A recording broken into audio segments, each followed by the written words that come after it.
Boa noite, pessoal. Tudo bem?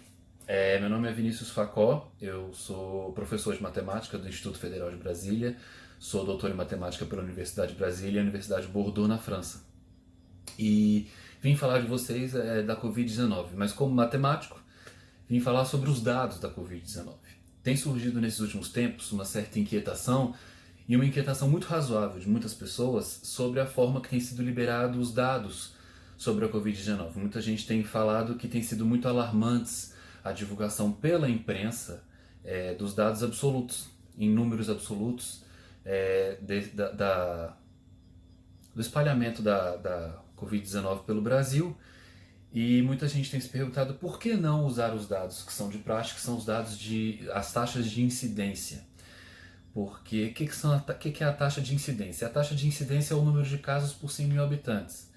Porque, é claro, se você pegar em números absolutos, a gente não espera ter o mesmo número de casos num país que tem 210 milhões de habitantes, como é o caso do Brasil, e, por exemplo, numa Austrália que tem, se eu não me engano, 25 milhões de habitantes.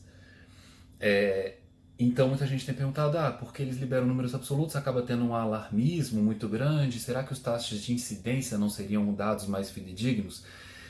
A taxa de incidência, ela realmente é uma taxa muito utilizada cientificamente, inclusive para índices como o IDH, o Índice de Desenvolvimento Humano, por exemplo, a taxa de mortalidade infantil ela é medida, obviamente, por 100 mil habitantes, então ela é uma taxa de incidência. Por isso que eu digo que é uma inquietação muito razoável das pessoas. E aí a pergunta é, mas será que essa taxa de incidência, no caso de uma doença como a Covid-19, também seria um dado fidedigno?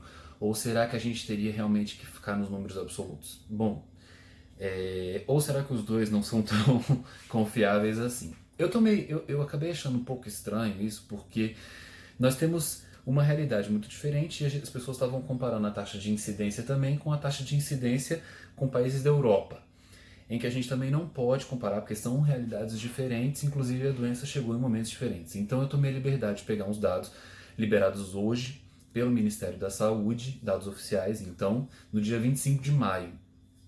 E eu fiz o seguinte: hoje foi liberado pelo Ministério da Saúde o número de casos confirmados de Covid-19 no Brasil, 374.898 casos, o que dá uma taxa de incidência de 178,4 casos por 100 mil habitantes, correto?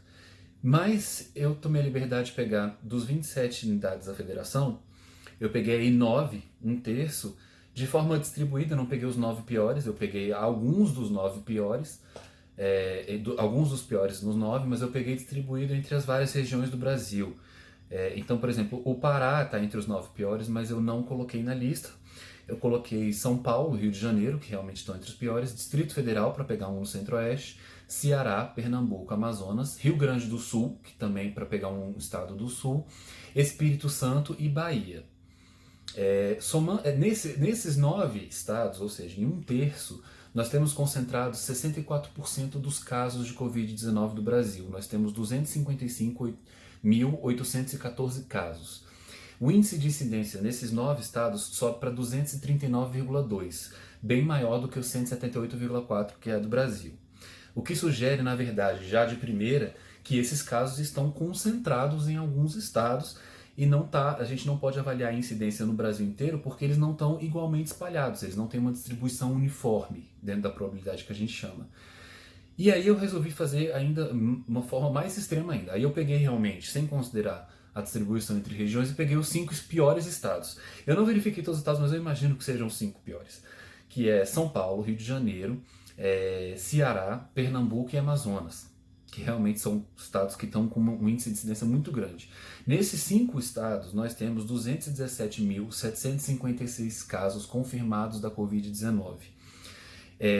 Esse número de casos são 58% dos casos confirmados no Brasil de Covid-19. Ou seja, em menos de 20% das nossas unidades federativas, que são 5, nós temos 27, em 5 estados, dos 27 unidades da federação que a gente tem, nós temos quase 60% dos casos de Covid-19, 58%. O índice de incidência por 100 mil habitantes vai para 264,1. O que na verdade sugere ainda mais para a gente que essa doença ela está concentrada em alguns pontos do Brasil e que talvez também o índice de incidência sobre o Brasil inteiro, que seja pouco alarmante, talvez esteja também subestimando essa doença. E aí nós vamos voltar a meses atrás, quando a doença já estava alastrada na Europa. Nós tínhamos essa informação e graças aos nossos governadores que, contradizendo a vontade do nosso presidente, restringiram as viagens, nossos governadores e prefeitos restringiram as viagens interestaduais e as viagens intermunicipais, e que por isso nós temos essa doença concentrada em alguns lugares do Brasil. Imagina só se nós tivéssemos o que nós temos nesses estados espalhado por todos os estados do Brasil, a catástrofe que não seria. Então o índice de incidência por si só no Brasil também não é um dado completamente fidedigno. E aí nós vamos falar assim, então por que a imprensa não escolhe o número absoluto e não escolhe a incidência? Porque ela quer alarmar?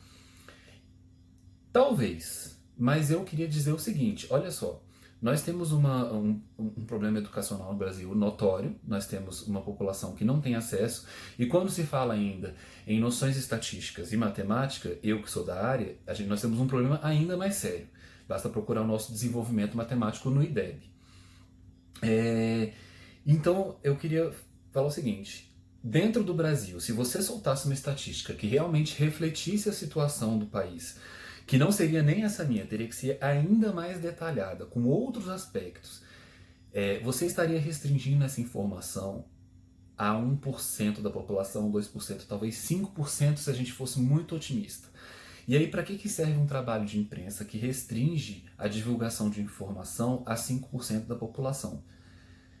De que imprensa nós estaríamos falando? De que divulgação nós estaríamos falando? Nós estaríamos falando de uma divulgação de informação completamente elitista.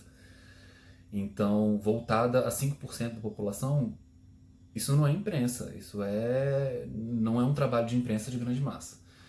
Então, assim, a divulgação de números absolutos é a que tem mais alcance da população. Se você já fala de índice de incidência, você já perde uma porcentagem da população muito grande. Então, é por isso que solta, às vezes, os números absolutos, porque na linha editorial de todas as emissoras e de todos os veículos, têm sido liberados os números absolutos. Refletem completamente a realidade? Não. Mas a gente então tem que partir para um outro aspecto e explicar esses números absolutos. E falar, por exemplo, da subnotificação, falar quais os aspectos que fazem esses números absolutos serem piores em uns estados e em outros não, por que está concentrado. E aí a gente parte para uma outra discussão. Mas em dados estatísticos, os números absolutos são os dados que têm um alcance satisfatório dentro da população brasileira e que refletem alguma realidade muito mais do que o índice de incidência, que também não reflete. Tá? Era isso que eu queria falar com vocês, eu espero ter ajudado. Minhas redes vão estar aqui escritas, quem quiser conversar, um debate saudável também, eu tô aí pro que for, tá bom? Beijo e boa noite.